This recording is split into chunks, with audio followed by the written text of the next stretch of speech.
भगवान का आहार, मुनिराज महावीर मुनि का आहार कैसे मिलता? सोच कर देखना। मैना सुंदरी के बाप ने कोढ़ी को ब्याह दिया, क्या किया था? कोई अपराध थोड़ी किया था। इतना ही सत्य तो कहा था कि पिताजी जो कुछ मिलता है वो भाग्य से मिलता है, आप तो अपना फर्ज अदा करो, आप अपना कर्तव्य करो, आगे मेरा कर्म है, इतना सही तो कहा था। कोई अपराध नहीं किया था, कोई अवहेलना नहीं की थी। लेकिन अहंकार बहुत खतरनाक होता है। अहंकार कहता है अच्छा मैं करता हूँ, और तू कहती तेरे भाग्य से। मैं देखता हूँ तेरा भाग्य कहाँ कहाँ साथ आएगा। घर के सारे लोग रो रहे थे, मंत्री समझा रहे थे, कहेगी क्या तुम्हें दुनिया, जरा सोचो विचारो तो, कलंकित करके कुल अपने की क्यों धब्बा लगाते हो। पंडित पुरोहित फेरा कराने वाले पैसे लेकर नहीं गए थे कि हम ऐसे व्यक्ति का पैसा नहीं लेते हैं जिसने अपनी बेटी को कुएं में ढकेल दिया। मंत्री लोग कोई बधाइयां देने को तैयार नहीं थे कि कहाँ ये चांद पूनम सी, कहाँ ये नर महाकुस्ती, कलंकित करके कुल अपने की क्यों शोभा गंवाते हो, सब समझा रहे थे। लेकिन क्या था, जो अटल धर्म पर रहता है पूर्व जन्मों का फल था। लेकिन मैना सुंदरी के अंदर कोई संक्लेश नहीं था। श्रीपाल ने एक बार ये भी कहा था कि मैं जब तक मुझे कोढ़ है, ये छूत की बीमारी होती है, तुम मुझसे दूर रहो, मेरे पास मत आओ, नहीं तो तुम्हें भी लग जाएगी। लेकिन मैना सुंदरी क्या कहती है कि तिल से तेल अलग रह सकता है क्या? चंद्रमा से चांदनी अलग रह सकती क्या? अग्नि से उष्णता अलग रह सकती क्या?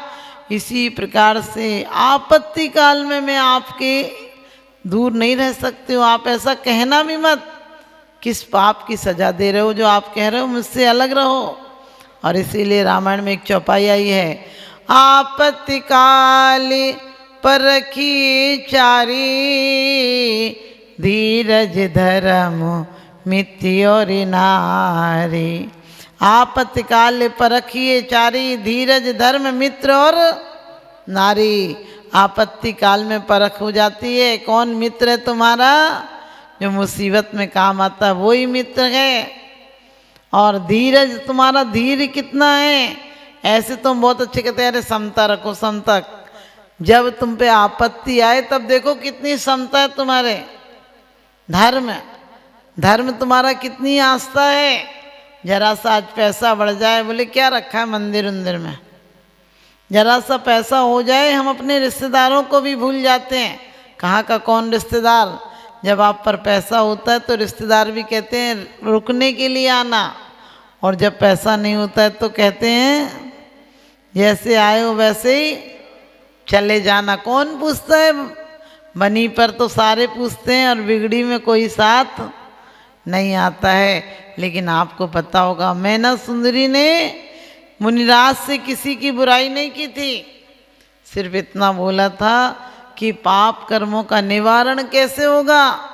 और मुनिराज ने कहा था सिद्ध चक्र का विधान करो। आज की महिलाएं होती कहती महाराज को दिख नहीं रहे, एक तो इतनी बीमारी और ऊपर से विधान और बता दिए। लेकिन नहीं, सुनि साधु बचन हरिषि मैना, नहीं झूठी होए मुनि के वेणा, करके श्रद्धा श्री सिद्ध चक्र की ठानी, फल पायो मैं नाराने। भगवान के वचन, मुनिराज के वचन सुन के कहती है कि वास्तव में जब 3 लोक के प्राणियों के आप नाथ हो तो आपकी आराधना से बड़ी कोई दवा नहीं हो सकती है। कहा भी है एक ही भाव में भी कि जितनी मंत्र तंत्र औषधियाँ होती हैं वो सब आपके नाम के नामांतर हैं। क्योंकि डॉक्टर भी, आज भी आप लोगों ने देखा होगा जब डॉक्टर के हाथ का केस निकल जाता तो क्या कहते हैं, क्या ऊपर वाले से कोई दुआ करो वो कुछ करिश्मा कर दे तो कर दे। जब डॉक्टर काम नहीं करता है तो क्या परमात्मा का ही सहारा होता है। लेकिन हमारे जीवन में आज हमें कोई दिक्कत हो जाए तो सबसे पहले हम लोगों का सहारा ढूंढते हैं, जबकि हमने जो दुख सुख किए हैं वो हमें अकेले को ही भोगने पड़ेंगे, कोई नहीं। क्योंकि कहते हैं कि चहुगति दुख जीव भरे हैं, परिवर्तन पंच करे हैं। परिवर्तन 5 परिवर्तन हमने अकेले आप किए हैं। हर द्रव्य क्षेत्र काल भाव और भव के परिवर्तन हमने अकेले सहे हैं और आज भी सहना है। यदि हमने इस भव में कल्याण नहीं किया, सोचो छठे काल में पैदा हो गए तो क्या कर पाएंगे वहाँ। ना वहाँ धर्म मिलेगा, ना वहाँ ऐसी बुद्धि मिलेगी, ना वहाँ शरीर मिलेगा। एक हाथ का शरीर होगा और वो भी जन्म से ही पूरे रोगों का खजाना होगा। क्या कर लेंगे उस समय। और रामचंद्र जी की समता देखो कि पिताजी ने कहा नहीं था, लोग कहते हैं कैकेयी ने वरदान मांगा था। हमारे जैन शासन के अनुसार भरत को राज्य तो मांगा था, लेकिन राम का वनवास नहीं मांगा था। क्योंकि इतनी विवेक का, इतनी पंडिता, इतनी ज्ञानी समझदार, वो राम का वनवास कैसे मांग सकते थे। लेकिन फिर भी रामचंद्र जी ये सोचकर कि भरत मेरे रहते हुए राज्य नहीं करेंगे, इसलिए छोड़कर चले गए। आज का लड़का होता तो कहता पिताजी तुमने वचन दिया था, तुम निकल लो, हम तो यहीं रहेंगे। लेकिन नहीं, समता वन उपवन प्रसाद कुटी में नहीं, खेद नहीं ममता हो, वन हो या महल हो, कोई फर्क नहीं पड़ता, जो कुछ भी हो।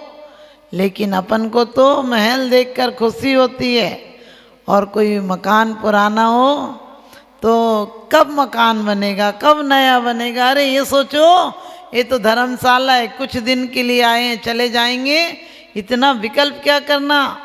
अरे बनाना है तो अपने मन को मंदिर बनाओ, इस मन को महल बना लो, मन को महल बना लो। इसमें अच्छे सद्गुणों की खिड़कियां लगा लो, इसमें शुभ भावनाओं के दरवाजे लगा लो, 12 दरवाजे लगा लो 12 भावनाओं के, 16 कारण की खिड़कियां लगा लो, जिसमें से कसाई की गंदगी और पाप के मच्छर नहीं आ पाए, ऐसी व्यवस्थाएं कर लो। या अणुव्रत के पहरेदार बिठा दो, जहाँ की जिनवाणी देव सास गुरु का सम्मान होता हो, ऐसी भावनाएं बना लो। हम बना पाते हैं क्या। 2 मित्र थे, एक संत हो गया और एक राजा हो गया, दोनों बचपन से ही मित्र थे। लेकिन संत जो हो गया वो बहुत प्रसिद्धि हो गई, कई वर्षों बाद लौटा। तो कहते हैं जो राजा था वो मिलने गया और उसने अहंकार में कहा कि चलो कभी मेरे महल में भी चलो। उसने कहा चलते हैं। अब एक बार तो उससे लगा कि गलत साधु को मैंने कह दिया, तो महल में चलने को तैयार हो गया। इसे तो कहना चाहिए कि हम क्या करेंगे, अरे पागल हो हम महल में जाएंगे। लेकिन उससे तो बहुत लगा कि लगता है मैंने गलत आदमी को टोक दिया, तो तैयार हो गया। और वो बस उसे अब कह दिया तो ले जाना पड़ेगा। अब ले आया। अब फकीर था वो, अपने दिगंबर साधु नहीं थे। उसे महल में ठहराया, वो ठहर गया, कालीनों पे चलता था। जो खाने बढ़िया बढ़िया खाना मिलता था राजभवन में, खाना खा लेता, आराम से रहता। उसे तो बहुत दिक्कत हो गई। वो तो 15 दिन हुए और राजा को लगने लगा मैं गलत आदमी को ले आया। कैसा है, मेरे जैसा खाना खाता है, ये नहीं बोलता मैं ये नहीं खाऊंगा, ये नहीं खाऊंगा, ये भी नहीं बोलता मैं कालीनों पे नहीं चलूँगा, ये भी नहीं कहता है कि राजभवन में मेरा क्या काम है। अजीब आदमी है। तो वो कहने लगा, एक दिन राजा के मन में उथल पुथल तो चल रही थी। राजा ने आके कहा कि संत जी हमें तुमसे कुछ बात पूछना है। तो संत ने कहा तुम इतने दिन 15 दिन परेशान क्यों हुए, पहले ही दिन पूछ लेते। तो कहने लगा आप नहीं समझोगे जो कुछ पूछना है। कहने लगे मैं समझ गया, मैं तो उसी समय भी समझ गया था, लेकिन तुमने बोला था तो मैं आ गया। उनने कहा कुछ पूछना है। उन्होंने कहा सुबह पूछ लेना, सुबह बता दूंगा तुम जो पूछना चाहते हो, लेकिन बताऊंगा तभी जब अपन सुबह घूमने चलते तभी बता दूंगा। अब वो घूमने गए सुबह सुबह, और बहुत दूर निकल गया। फ़कीर साथ साथ चलो चलो।